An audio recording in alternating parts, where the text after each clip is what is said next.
மானாமதுரையில் நடைபெற்ற என்கவுண்டர் போலியானது என்றும் அதுகுறித்து சிபிஐ விசாரணைக்கு உத்தரவிடக் கோரியும் கொல்லப்பட்ட பிரபு பாரதி ஆகியோரின் தந்தை தொடுத்த வழக்கில் 9 பேருக்கு நோட்டீஸ் அனுப்ப சென்னை உயர்நீதிமன்றத்தின் மதுரை கிளை உத்தரவிட்டுள்ளது. இதுகுறித்த கூடுதல் விவரங்களை தரவிருக்கிறார் நம் செய்தியாளர் ஹரி. இந்த வழக்கில் யார் யாருக்கெல்லாம் நோட்டீஸ் அனுப்பப்பட்டிருக்குது? வெங்கட், இப்ப பாத்தீங்கன்னா இந்த பிரபு பாரதி என்கவுண்டர்ல கொலை செய்யப்பட்டதை அடுத்து வந்து உள்துறை செயலாளர் அந்த வழக்கு தொடரப்பட்டது சென்னை உயர்நீதிமன்ற மதுரை கிளையில. அந்த வழக்கில் வந்து இன்று வந்து நீதிபதிகள் வந்து பாசா மற்றும் தேவதாஸ் வந்து முக்கியமான உத்தரவு பிறப்பிச்சாங்க.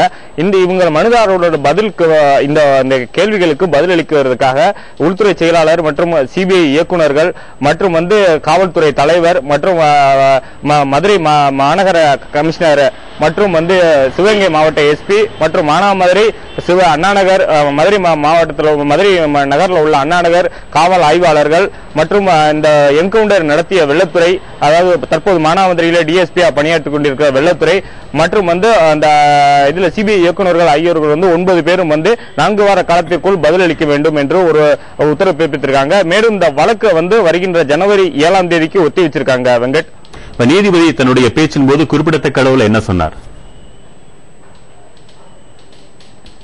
இதை முக்கியமாக பாத்தீங்கன்னா ஏற்கனவே இந்த பிரபு பாரதியோட தந்தை வந்து அந்த என்கவுண்டர் வந்து போலியானது, இதை வந்து தமிழக காவல்துறை விசாரிக்க கூடாது, சிபிஐ தான் விசாரிக்க வேண்டும்.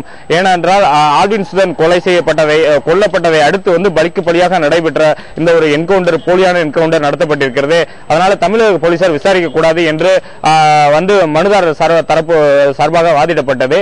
அப்போது அரசு வழக்கறிஞர் குறுக்கிட்டு இந்த வழக்கை வந்து தற்போது வந்து சிபிசிஐடி போலீசாருக்கு கடந்த 9ஆம் தேதி மாற்றப்பட்டுள்ளது. அவர்கள் தான் விசாரிக்கிறார்கள், தமிழக போலீசார் விசாரிக்கவில்லை என்றும் இந்த காவல்துறை விசாரிக்கவில்லை என்றும் சிபிசிஐடி தொடர்ந்து விசாரணை செய்து கொண்டிருக்கிறார் என்று சொல்லப்பட்டது. அப்பொழுது வந்து நீதிபதிகள் வந்து குறுக்கிட்டு வந்து அதாவது தமிழக போலீசார் விசாரிக்க வேண்டும் என்று தொடரப்பட்ட அந்த மனுவை தள்ளுபடி செய்து சிபிஐ விசாரிக்க வேண்டும் மற்றும் இந்த என்கவுண்டர் போலியானது என்பதை குறித்த அந்த மனுவை மட்டும் வருகின்ற 7ஆம் தேதி விசாரணை செய்து கொள்ளலாம் என்று உத்தரவிட்டாங்க. தொடர்ந்து வந்து அந்த மனுவில் வந்து வெள்ளத்துறை என்கவுண்டர் ஸ்பெஷலிஸ்ட் என்று குறிப்பிடப்பட்டது. அது சென்ற வாரமே வந்து அந்த நீதிமன்ற விசாரணைக்கு வரும்போது நீதிபதிகள் அதுக்கு கடும் கண்டனம் தெரிவித்தாங்க.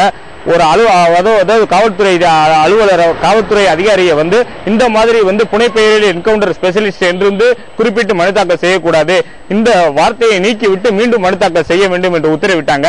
அதனை வந்து சரி செய்ய அந்த வார்த்தை அந்த இதுல இருந்து எடுக்கப்பட்டிருக்கிறதா என்று பார்த்தார்கள்.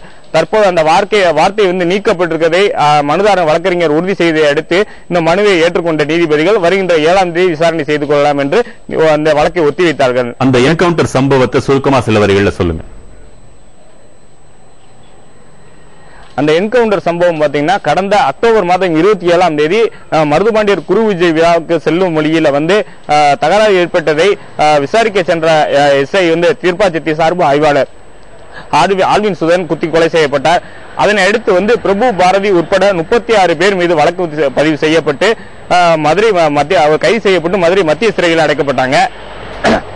அவர்கள் வந்து கடந்த 30ஆம் தேதி அதாவது நவம்பர் 30ஆம் தேதி வந்து பிரபு பாரதியை சிவகங்கை நீதிமன்றத்தில் ஆஜர் செய்வதற்காக அழைத்து செல்லும் வழியில வந்து சுந்தரம் பார்க் என்ற இடத்துல வந்து தப்பி ஓட முயன்றதாகவும் அதில்